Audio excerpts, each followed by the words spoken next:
Saudara Kompas TV, drama 19 bulan penculikan pilot Susi Air Philip Martens akhirnya usai.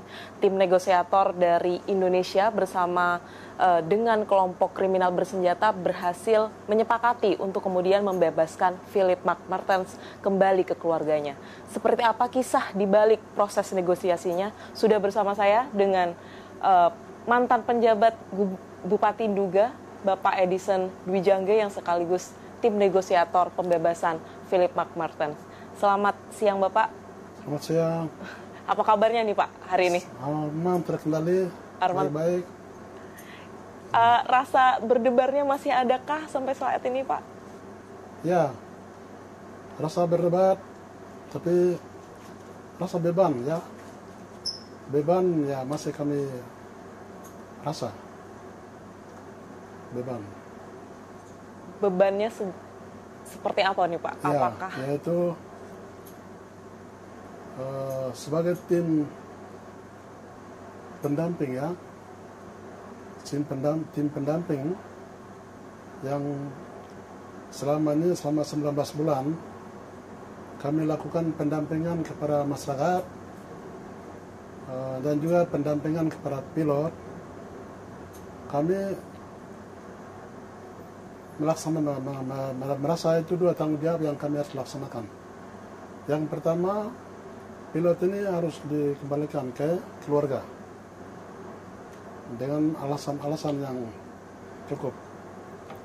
Kedua, setelah pilot ini bebas, pasti masyarakat akan menyampaikan harapan-harapan dan tuntutan-tuntutan kepada pemerintah Indonesia untuk kembali melihat dalam rangka rehabilitasi dan rekonstruksi pembangunan daerah untuk merapikan semua ekses sampingan negatif yang sudah terjadi selama 19 bulan. Nah, itu seperti masyarakat yang sudah mengungsi selama ini dalam jumlah yang besar, belum kembali ke rumah, belum dirumahkan. Terus ada fasilitas umum seperti gereja yang harus dirapikan segera untuk masyarakat beribadah. Terus fasilitas sosial lain, pendidikan anak yang terlantar harus segera dirapikan kembali. Kesehatan, sarana kesehatan masyarakat harus dirapikan kembali di wilayah Nduga, secara khusus daerah Jogoro dan sekitarnya. Nah, ini harus difasilitasi komunikasinya oleh tim kami ini kepada pemerintah, bahwa pada saat pembebasan pilot Philip Martens ini, masyarakat menyampaikan begini-begini Bapak-Bapak, dan ini harus segera diperhatikan mereka dalam program skala jangka pendek dan jangka menengah dan jangka panjang, untuk mempengaruhi, untuk mendukung percepatan pembangunan di Provinsi Papua Pegunungan, dimulai dari Nduga. Artinya ada harapan jangka panjang dari warga setempat ya Pak terkait dengan hasil pembebasan dari pilot Susi Air ini. Tapi yang kemudian audiens tidak tahu begitu terkait dengan pembebasan ini, kan kita tahunya sudah bebas, tiba-tiba sudah bebas. Ya. Proses negosiasi panjangnya juga sangat intens. Ya. Sebenarnya kronologi detail hingga kemudian sampai ke kesepakatan pembebasan di tanggal 21 September 2024 lalu itu seperti apa, Bapak Edison? Tidak terlepas dari arahan Bapak Presiden Republik Indonesia, Bapak Insinyur Joko Widodo, bahwa pada pilot ini kan penahanan pilot ini tanggal 7 Februari tahun 2023. Pada saat penahanan ini telah terjadi, Bapak Presiden keluarkan arahan kepada semua ya jajaran ke bawah, bahwa pembebasan pilot Philip Martens harus dilakukan dengan pendekatan persuasif, tidak bisa dengan pendekatan represif, persuasif. Oleh sebab itu, sesuai dengan amanah Presiden ini, Bapak Panglima TNI Panglima Panglima TNI, baik pejabat yang lama Bapak Margono maupun Bapak pejabat yang baru sekarang Bapak Agus, mereka melaksanakan bahwa pendekatan pengamanan dalam rangka langkah-langkah pembebasan pilot ini harus melakukan pendekatan soft effort, yaitu tingkatkan peran intelijen, operasi intelijen. Jadi tidak bisa melakukan operasi yang lain. Oleh sebab itu berpengaruh sampai ke jajaran ke bawah di tingkat Kodam, Pangdam Papua, Polda Papua, dan Pangkopkap Piham 3 sampai ke gubernur.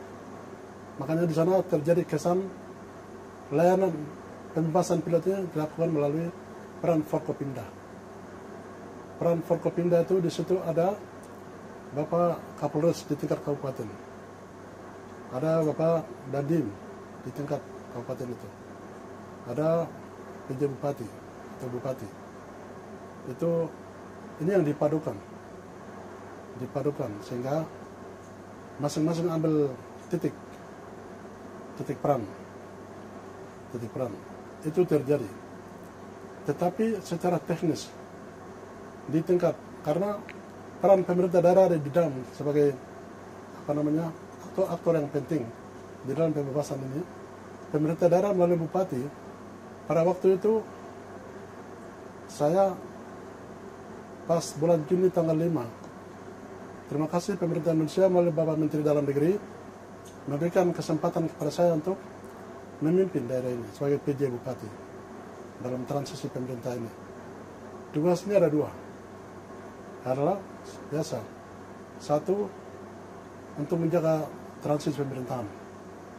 Kedua, untuk mengawal suksesi pelaksanaan pileg dan pilpres dan fasilitasi pilkada. Itu 2. Untuk daerah-daerah yang normal ya. Tapi untuk juga kita ada 3 tugas.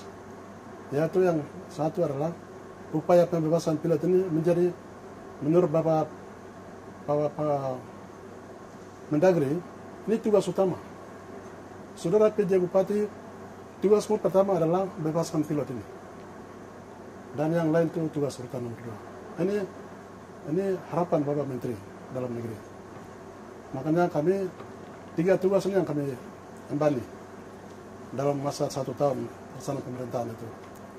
Jadi semenjak pilot ini ditahan tanggal 7 Februari tahun 2023 sampai hari ini atau tanggal 21 September kemarin, 1 itu hari yang kita finish atas amanah itu.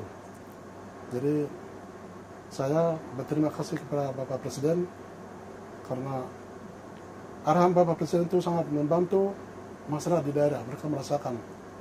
Biasanya kalau ada terjadi begini, mereka khawatirnya ini akan terjadi operasi militer untuk percepatan tindakan dan selesai efek jerah.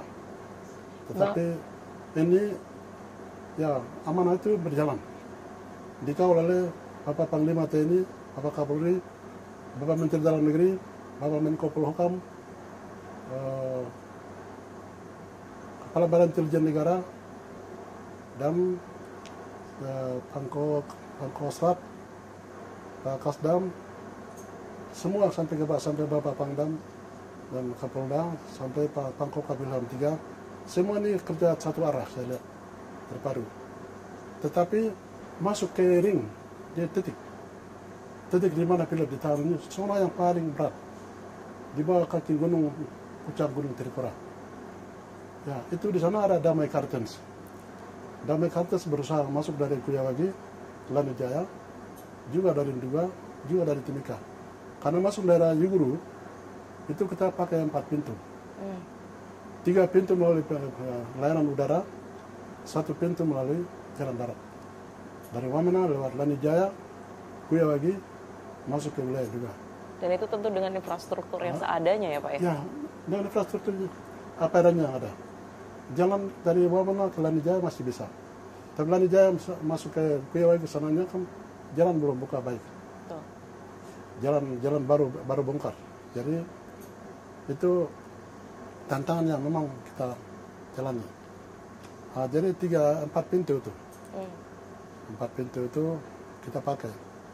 Jadi tim kami ini, saya pada saat menjabat sebagai asisten 3 Provinsi Papua Pegunungan, Bapak PJ Gubernur Papua Pegunungan, pertama Bapak Niklas Kondomo, telah mengeluarkan satu surat tugas kepada saya selaku asisten 3 bidang pemerintahan umum untuk melakukan langkah-langkah komunikasi, koordinasi, konsolidasi kepada semua pihak, kepada tokoh-tokoh masyarakat, tokoh gereja, aparatur sipil, aparatur TNI Polri. Saya lakukan koordinasi komunikasi untuk kita satukan kesepahaman langkah-langkah. Nah itu, lalu dengan dasar itu saya jalan dari bulan April sampai dengan Juni, beberapa bulan. Puji Tuhan bulan Juni saya dikasih waktu untuk jadi PJ oleh Bapak Menteri Dalam Negeri. Nah, dari situ kami lakukan tindakan yang secara komprehensif, layanan komprehensif, bahwa tim ini kami rekrut tim dari masyarakat yang rata-rata hubungan kekeluargaan ke dalam, yaitu kami beranggotakan 12 orang. 12 orang ini kami rekrut anak-anak intelektual yang cukup, punya kemampuan yang baik. Mereka bisa lakukan komunikasi dengan Pak Eka, dengan teman-teman di sana. Nah, itu yang mereka lakukan mulai dari Februari sampai dengan September kemarin 19 itu. Nah, jadi dengan dasar surat tugas itulah saya jalan sampai begitu dikasih jabatan PJ Bupati 2, saya undang salah satu teman saya. Dia kebetulan kepala Kespangpol Kabupaten 2. Dia dari TNI. Seorang purnawirawan dari TNI, kapten terakhir, pangkat terakhir adalah kapten. Saya panggil, Pak Kespang, 2 hari ini saya lihat ada sehubungan dengan penahanan pilot ini, ada keadaan sedikit terancam. Masyarakat ini bingung ini. Ini trauma, bahwa kalau akan terjadi, pemerintah merasa tidak sabar, karena penahanan pilot ini waktunya berjalan, rasa lama. Sementara harapan dari negara Selandia Baru sebagai yang punya warga dari ini mengharapkan pilot ini segera dibebaskan. Melihat fenomena ini, masyarakat juga takut. Oleh sebab itu, saya diskusi dengan teman ini, bagaimana apa yang bisa kita lakukan? Kalau seandainya kita tidak ambil langkah konkret, bisa saja masyarakat kita ini banyak yang bisa korban. Ada efek dari operasi nanti. Oleh sebab itu kemudian diskusi, beliau sarankan, Pak Edi, dalam keadaan terpaksa, itu operasi militer terbuka bisa terjadi, beliau bilang. Dalam keadaan terpaksa. Yang kedua, tindakan kedua yang bisa terjadi biasanya dalam suatu negara atau daerah adalah bisa terjadi darurat militer. Nah, itu fenomenanya adalah biasanya ada keluh kesah masyarakat, biasanya banyak orang sipil, tak? Tapi ada satu yang mungkin cocok kita terapkan di 2 hari ini adalah yang namanya darurat darurat sipil.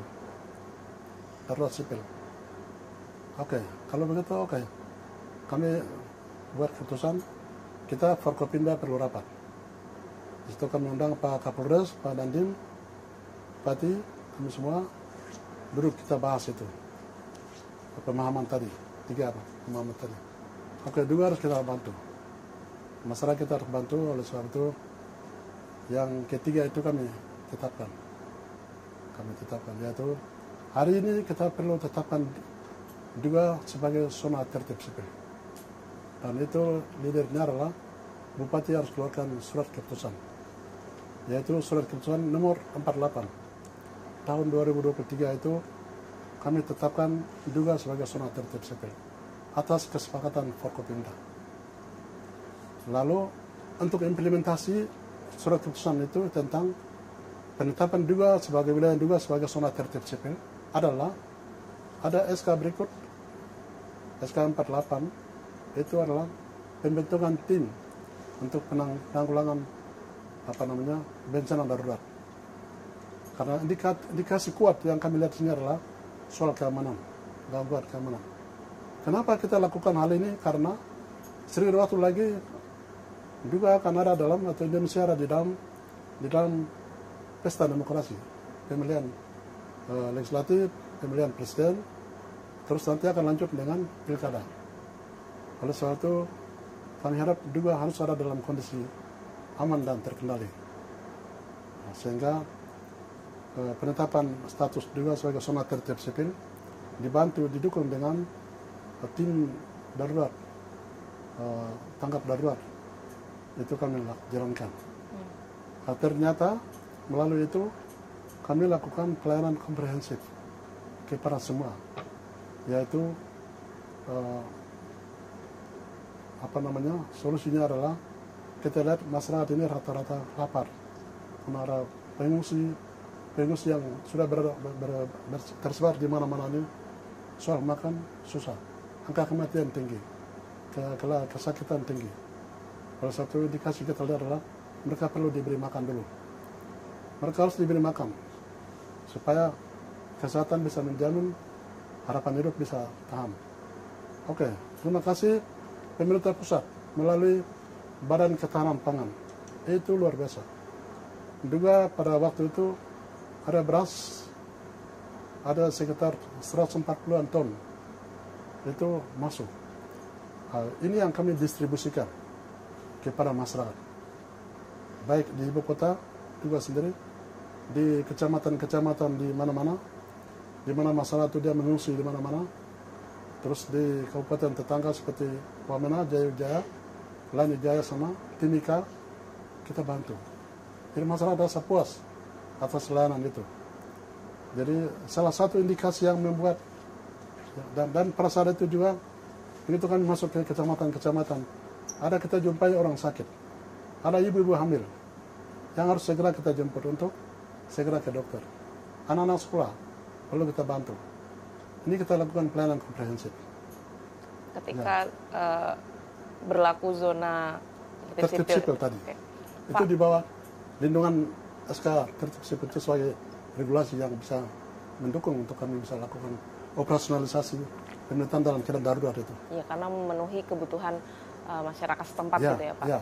Tapi kemudian di tanggal 21 September itu Pak, ketika pembebasan kemudian disepakati, apa yang terjadi sebenarnya di lapangan ketika Bapak bernegosiasi, kemudian melaporkan ke Polsek, kemudian akhirnya dijemput, seperti apa?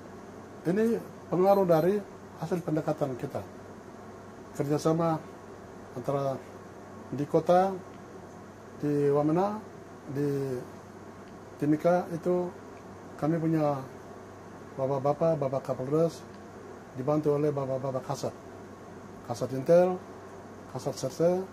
Mereka ini bekerja proaktif sekali, mendampingi tim kita ini. Karena yang masuk ke zona yang sulit ini kami jalan kaki masuk. Berapa tuh Pak? Ya? Berapa orang yang masuk ke? Kami dari 12 orang ini yang keluar masuk adalah ada sekitar 4 orang. Termasuk Pak Edison? 4-5. Ya, saya pernah masuk, ya termasuk saya. Kita keluar masuk. Saya dan saya anak-anak kami keluar masuk di daerah Yuguru, terus di daerah itu kita lakukan tatap muka 4 kali dengan pimpinan Pak Eka sendiri. Langsung dengan Pak Eka, bukan pendekatan dengan keluarga atau tidak langsung ke pimpinan KKB? Ya. Pak Eka terima kami secara resmi. Beliau dan dia punya perwira tinggi-tinggi yang lain di dalam Kodam itu, dia terima kami resmi sebagai wakil pemerintah Indonesia. Kita diterima. Apa kesepakatannya Pak? Mungkin kesepakatan pertama itu tanggal 10 Juli. Tanggal 10 Juli dia minta bantuan karena satu anak perempuan dia kaki patah, dua-dua tulang. Makanya dia minta tolong karena orang tuanya mendesak dia harus dibantu. Kalau tidak kami potong yang parang. Ancaman itu. Akhirnya dia mendesak saya dan video call bahwa tolong dibantu anak ini antar jemput. Dan waktu itu penerbangan daerah 2 tidak jalan, susah. Tapi puji Tuhan, pimpinan penerbangan Semak Air, Pak Pongki, beliau ada di Jakarta sini. Pak Pongki memberikan jalan bahwa siapkan satu pesawat Pilatus untuk tanggal 10 Juli kami harus berangkat jemput anak perempuan ini. Kita jemput di Joguru. Lapangan itu cukup darurat karena 8 tahun terlantar, tidak terurus, pesawat tidak keluar masuk. Pada waktu itu kami pertemuan 30 menit terjadi, 30 menit. Tapi itu kami tidak bicara masalah pembebasan pilot karena pertama sekali tidak bisa. Kita sepakat saja dengan Pak Eka bahwa ada waktu cuma 1-2 kali Bapak datang ke sini, kita diskusi baik-baik. Pada saat Bapak datang tenang tidur sini, kita bisa diskusi. Kalau tergesa-gesa begini tidak bisa. Beliau sarankan begitu. Akhirnya oke, kami siap. Tinggal kami siapkan waktu. Akhirnya pertemuan kedua terjadi tanggal 15 Desember. Desember. Oh, Desember. Pertemuan kedua Desember. Itu Agustus, September, Oktober, November, bulan kelima. Nah itu kita lakukan pertemuan, itu juga pertemuan resmi antara kami dan mereka. Dan pada waktu itu kami sampaikan, itu baru kami sampaikan tentang upaya bagaimana untuk pertimbangkan. Mereka pertimbangkan pilot ini harus dibebaskan karena pilot ini seorang warga sipil yang tidak punya kapasitas apa sebagai dasar untuk mereka harus jadi tawanan. Kami sampaikan. Jadi harus dibebaskan. Jadi Pak pimpinan Kodam 3 bersama jajaran karena mereka juga lengkap hadir waktu itu. Jadi kita sampaikan momentum yang tepat untuk bebaskan pilot hari ini adalah di bulan Natal ini. Kami sampaikan, tim kami sampaikan di bulan Natal ini. Jadi tolong pertimbangkan baik-baik bulan Natal ini. Kalau pilot ini mau dibebaskan, sekaligus kami bantu kebutuhan Natal di masyarakat yang ada di semua soal Bama, kami akan lakukan kalau itu bisa disepakati. Kami sampaikan. Itu satu. Kedua, saya sampaikan bahwa kami sudah sampaikan kepada keluarga dan kedubes Selandia Baru juga karena mereka tanya pada kita. Para Bapak Mendagri juga tanya pemerintah Indonesia bahwa bagaimana pilot ini masih sehat, masih hidup atau tidak? Karena 6 bulan orang tidak dengar, tidak ada kabar, tidak lihat, tidak kabar. Progresnya masih ada atau tidak? Kami sampaikan pada saat Desember itu tanggal 15. Pilot ini masih hidup atau tidak? Jangan-jangan sudah mati baru saya katakan tidak, pilot masih aman karena dikawal oleh gereja, dijaga baik oleh masyarakat. Jangan-jangan sudah mati baru saya katakan. Coba bagaimana? Masih ada atau tidak? Kalau masih ada, tolong progresnya tampilkan. Karena kami tidak diizinkan ketemu. Tidak bisa. Jadi, oke, kalau begitu nanti saya akan tampilkan. Pak Eka bilang. Akhirnya tanggal 15 kami bicara, tanggal 22 Desembernya gambar pilot keluar. Muncul video itu. Ya, mereka dua duduk, terus salah satu pilot dia minta obat. Itu video pertama itu keluar karena hasil komunikasi kami tanggal itu. Untuk memastikan pilot masih hidup. Dalam keadaan bagaimana orang harus lihat. Nah, itu usaha kami waktu itu.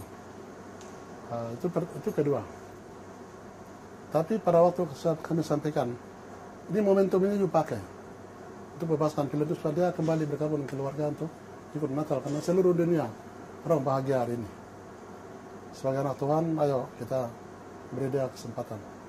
Tapi mereka bilang, kami belum berembuk di jajaran Kodam kita ini dan perwakilan OPM di seluruh dunia di mana-mana, kami belum dapat persetujuan. Internal merekanya belum. Internal mereka belum. Dan dukungan ke dunia luarnya belum. Jadi belum bisa. Nanti ada, ya kita akan lihat progres berikut. Lalu tim kami yang datang dari kota, itu dari KNPB. mereka akan ketemu kami sebentar. Bapak ini duluan datang, Bapak dan tim ini duluan datang. Mereka datang. Jadi jangan mereka bawa kabar baik untuk kami. Jadi kami belum bisa ada keputusan. Oke deh, kalau begitu kami pamit. Nah, ternyata tim itu datang, tidak ada informasi yang signifikan. Ya itu terjadi, itu pertemuan kedua. Perdebatannya seperti itu. Kemudian sampai di tanggal 21 September, gimana Pak? Akhirnya disepakati? Sampai itu momentum yang terjadi. Ini ada progres yang berjadi, akhirnya momentum terjadi. Oke. Terus poin ketiga, maaf, saya hampir lupa. Pada saat tanggal 15 Desember itu. Yang ketiga dia bilang, ada pendapat baik itu